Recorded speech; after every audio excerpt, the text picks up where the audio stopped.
দর্শক, এই মুহূর্তে আমরা দেখতে পাচ্ছি ডেইলি স্টারের সামনে উপস্থিত হয়েছেন এনসিপির নেতা নাসিরউদ্দিন পাটোয়ারি।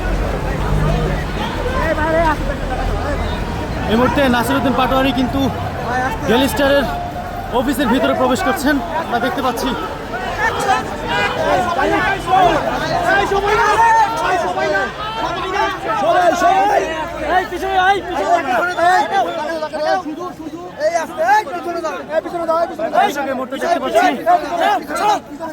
এনসিপির নেতা নাসিরউদ্দিন পাটোয়ারি ডেইলি স্টারের ভিতরে প্রবেশ করার চেষ্টা করছেন।